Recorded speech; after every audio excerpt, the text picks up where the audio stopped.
বিরোধীরা আজকে ওয়াকআউট করেছে। আমাদের প্রথমত এটা বলতে চাই, গণতন্ত্রের সৌন্দর্যতা এবং গণতন্ত্রের বিউটি আসবে এবং যাবে, তারা নিজেরা মনে করবে সেটা ওয়াকআউট করার তারা করবে, এটাই স্বাভাবিক। আর এটাকে আমরা মানে গণতন্ত্রের স্পিরিট হিসেবে এটা মানি আমরা।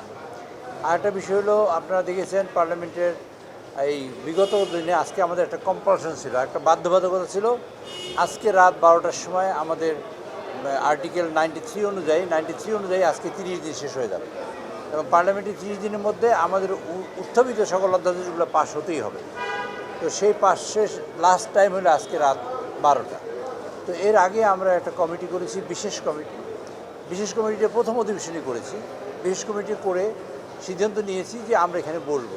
তখন বিরোধী দল থেকে আমাদের কাছে একটা অনুরোধ করা হলো যে আমরা যে মেম্বার দিয়েছি, আমাদের আরেকজন মেম্বার যদি নেন, ল জানে, তাকে হলে ভালো হয়। আমরা বলেছি কোনো ওয়েলকাম, কিন্তু উনি তো ভোটিং রাইট থাকবে না, ইভেন দেন আপনি যদি কন্ট্রিবিউট করতে পারেন তাহলে আমরা বসবো। আমরা একটা কনসেনসাস এসেছি এখানে বসে, যে আমরা যেগুলো নির্দোষ বিল, যেগুলো কোনো প্রবলেম নেই, সেই সকল বিলগুলো আমরা ইমিডিয়েটলি পাস করিয়ে নেব। আর যেগুলোর মধ্যে অধিকতা তাদের নোট অফ ডিসেন্ট দিয়েছেন, সেই সব বিলগুলো আমরা সিদ্ধান্ত নিয়েছি আমরা পরবর্তীতে অ্যামেন্ডমেন্ট সহকারে এগুলো আমরা আনব। যেহেতু এই সময়ের মধ্যে পাস করা যাবে না, আর আমরা এটা কনসিডারেশন নিয়েছি এইভাবে যে আপনাদের বোঝার জন্য বলছি, আমরা পার্লামেন্টের রিপোর্ট এই কমিটির রিপোর্ট দিয়েছি 2 তারিখে। আজকে কয় তারিখ? 10 তারিখ। এর মধ্যে শুক্র শনিবার গেছে একদিন, তাহলে থাকে কয়দিন? 2 তারিখের পরে মূলত 5 তারিখ থেকে আমরা শুরু করেছি কাজটা। 5 তারিখ থেকে 10 তারিখের মধ্যে 133টা অধ্যাদেশ পাস করা যায় কি না এটা বুঝতে হবে। পাস করা যেত, সমস্যা হতো না যদি আমরা বিজি প্রেস থেকে সকল বিলগুলো প্রিন্ট করে নিয়ে আসতে পারতাম, কাজে এটা সম্ভব হয়নি। এবং বিজি প্রেসের লোকেরা গত 4 রাত ধরে ঘুমায় না। আচ্ছা, এস্টাবলিশমেন্ট মিনিস্ট্রি মানে আমাদের জনপ্রশাসন মন্ত্রণালয়ে 3-4 জন অফিসাররা ঘুমান না, মন্ত্রী নিজে ঘুমান না, আমাদের সচিবও ঘুমাতে পারে না, ব্যক্তিগতভাবে আমিও ঘুমাতে পারি না। এই আমরা সবাই সজাগ থেকে বিলগুলো নিয়ে আসার চেষ্টা করছি। সেই জন্য বিলগুলো টাইমলি আমরা আনতে পারি না, বাট যখনই আসছে তখনই আমরা হাউজে পেশ করছি। প্রতিটি বিল 900 কপি করে ছাপতে হয়, 133টা বিল আপনি হিসেবে করে দেখেন। আবার এখানে orders of the day ready করতে হয়, ইত্যাদি সব মিলিয়ে আমরা সিদ্ধান্ত নিয়েছি তখন যে আমরা 16টা বিল, এটা আমরা একটা রিপোর্ট আকারে পেশ করেছি, একটা কনসেনসাস আছে। এই 16টা বিল আমরা পরবর্তীতে, এটা আপনাদের দেখাচ্ছি, পরবর্তীতে আমরা আলাপ আলোচনা করে এটা আমরা সিদ্ধান্ত নেব এবং এইটা আমরা ল্যাপস করলেও এখন এটা আবার নেক্সট সেশনে আমরা আনবো, এরকম একটা সিদ্ধান্ত। সেই সিদ্ধান্তের কারণেই আমরা পার্লামেন্টে আজকে এই সেশনে লাস্ট বিল আমরা এখন পাশ করে বেরোলাম। এই বিলে আমাদের 98টার মতো বিল পাশে, আর 16টা বাদে আর বাকি সব বিলই অর্ডিন্যান্সের মধ্যে থাকে।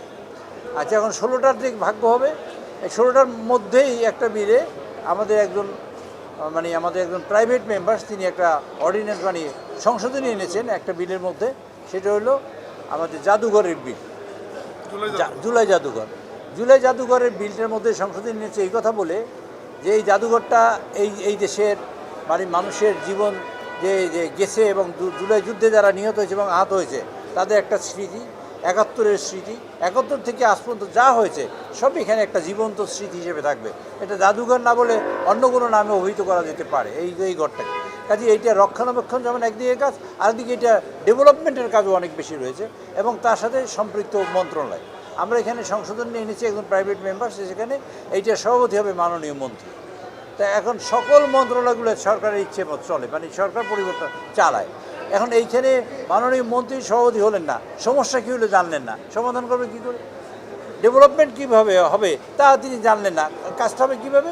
এইটুকু অধ্যাদেশ আনা হয়েছে, এটুকু অধ্যাদেশের কারণে মাননীয় বিরোধী দলের নেতৃবৃন্দ অনেক সময় কথা বলেছেন।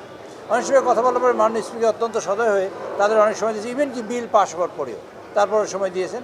তারপর আমি বলেছি যে এই বিষয়ে যদি আপনারা মনে করেন, আমি নিজে দাঁড়িয়ে বলেছি, তাহলে আমরা নেক্সট সেশনে, ইভেন এই সেশন চলাকালীন সময়েও এরকম একটা বিল আনা যেতে পারে। আবার আমরা একটা সমঝোতার হাত বাড়িয়ে দিয়েছি, তারা অনেক সমঝোতা করেছে, আমরা তাদের ধন্যবাদ দিই, সাধুবাদ দিই। কিন্তু বিষয়টা হলো অনেক সময় না বুঝেও অনেক কিছু করে। আমি এটা বলবো যে তাদের হয়তো তারা বুঝতে ভুল করেছেন, অথবা আমরা তাদের বুঝতে পারিনি, এটা আমাদের ব্যর্থতা হতে পারে। এটা হতে পারে এরকম একটা বিল। আচ্ছা, আপনাদের একটা কথা বলি, কোনো ডেভেলপমেন্টের কাজে মন্ত্রী সম্পৃক্ত হলেন না, আপনারা করবেন কেমনি কাজটা? এই কথাটাই আমরা বলার চেষ্টা করেছি যে মন্ত্রীকে সম্পৃক্ত করে কাজটা করব। আচ্ছা, হাওবার এই কারণেই তারা ওয়াকআউট মূলত করেছেন। তার পরবর্তী যে বিল আসছে সেই বিলগুলোর সম্পর্কে না। আর তারপরে মাননীয় বিরোধী দলের নেতা বলেছেন যে আমরা তো সব এইখানে টেবিলে আলোচনা করবো, কথা ছিল। তা আমরা এই বই দেখিয়ে তারা বলেছি যে এই বইতে যে আছে, আমরা 16টা বিল আগেই সিদ্ধান্ত নিয়েছি, এই বইটি একটা কনসেনসাস হয়েছে। আমাদের মাননীয় সকল সদস্যবৃন্দ, বিরোধী দলের 4 জন ছিলেন এবং আরেকজন আমাদের মানে ইনভাইটেশনে আসছেন, মানে উনি ব্যারিস্টার, উনি কন্ট্রিবিউট করছেন। আমরা সবাই ঐক্যমত হয়েছি এই 16টা বিল আমরা পরবর্তীতে, এটা ল্যাপস হবে এখন, কিন্তু পরবর্তীতে বিল যেহেতু অধিকতর যাচাই বাছাই, এর মধ্যে ইম্পর্টেন্ট বিল আছে, যেমন ধরেন ইম্পর্টেন্ট বিল আছে গুম কমিশনের বিল আছে, ইম্পর্টেন্ট বিল আছে মানবাধিকারের বিষয় আছে, হাইকোর্টের বিষয় আছে, দুদক আছে। এগুলো ভেরি সেন্সিটিভ অ্যান্ড ভেরি মানে ইম্পর্টেন্ট বিল। এই ইম্পর্টেন্সির দিক থেকে হিসেব করে আমরা লিমিটেড টাইমের মধ্যে এই কাজটা সম্পন্ন করতে পারবো না। আপনারা ধরেন একজন বিরোধী দল থেকে বললেন এইটা করি না, আমরা বললাম করলাম, এই করার পরে 10 মিনিটের মধ্যে একটা বিল বা 20 মিনিটে পাস করলাম, তাতে কি মূলত সমস্যার সমাধান হয়? আমরা চুলচেরা বিশ্লেষণ করতে চাই এবং রিয়েলি বিরোধী দল তাতে কন্ট্রিবিউট করতে পারে, তার জন্যই আমরা এই বিলগুলোকে ডিফার করেছি এবং বলেছি আগামী যে সেশন বসবে বাজেট সেশন, সেই সেশনের মধ্যে আমরা এই বিলগুলো নিয়ে আসবো। এ কথা বলেই আমরা বলেছি, তারপরও তারা ওয়াকআউট করেছে। আমি তাদের আবার আমন্ত্রণ জানাচ্ছি এই ওয়াকআউট যেন আগামীকালকে সকালবেলায় শেষ হয়ে যায়। আমরা 15 তারিখে আমাদের সংসদ বসবে, ইনশাআল্লাহ আবার সবাই একত্রিত হব এবং আমরা সংসদে ভালোভাবে চলবে সেটার প্রত্যাশা করি তাদের সকলের কাছে। বিল অধ্যাদেশ আর বিলের মধ্যে ডিফারেন্সটা তো বুঝতেই পারেন কিনা আমি জানি না, তারপর আমি বলতে চাই 116টা বাদ দিলে অধ্যাদেশ আর কতটা থাকে? 133টার মধ্যে 117টা থাকে। 117টা অধ্যাদেশ 91টি বিলের মধ্যে পাশ হয়েছে। হ্যাঁ সম্ভব, আমাদের ল্যাপস হয়ে যাবে আজকে রাত্রে 12টার পরে, এই অধ্যাদেশগুলো ল্যাপস হয়ে যাবে, অধ্যাদেশগুলো আর থাকলো না। আমরা এইটা বিল আকারে আবার নূতন করে আনবো নেক্সট সেশনে, তখন তো নূতন বিল আসবে। এই অধ্যাদেশ তো বাতিল হয়ে গেল এখন। হ্যাঁ, বিল আকারে তো আনতেই হবে, এগুলা এমনি আনতে হবে।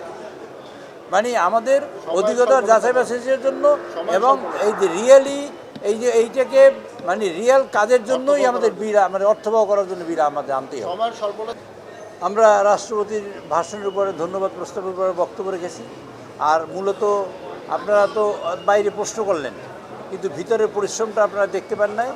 আজকে অনেকটা স্কুল ছুটির মতো ছুটি হয়েছে। আমরা যখন 14 তারিখ ছুটি দিয়েছি, 15 তারিখে সবাই মানে আনন্দ প্রকাশ করছে। এই জন্য যে ধরুন আমি আপনাকে বললাম আমি ঘুমাই নাই 3-4 রাত পর্যন্ত, আগামীকালকে সারাদিন ঘুমাবো, কার সাথে কথা বলবো না।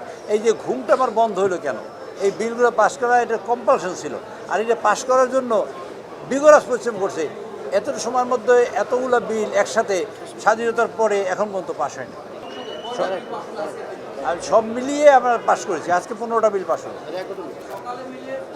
15টা বিল পাস হলো। সকালে 10টা আর বিকেলে 15টা, 25টা। এই বিষয়টা তো একবারে ডিফারেন্ট। আমরা গণভোট মানি না। এই যে তো আপনার মাননীয় নেতা আমাদের চেয়ারম্যান, পার্টির চেয়ারম্যান আবু সাইদের বাড়ি ভিজিট করবার তিনি বলেছেন আমরা গণভোটের পক্ষে ভোট দেবো। তাহলে এত ভোট আসলো কোথা থেকে? নিজেই ক্যাম্পিং করেছে। আমরা মানি না মানে কি?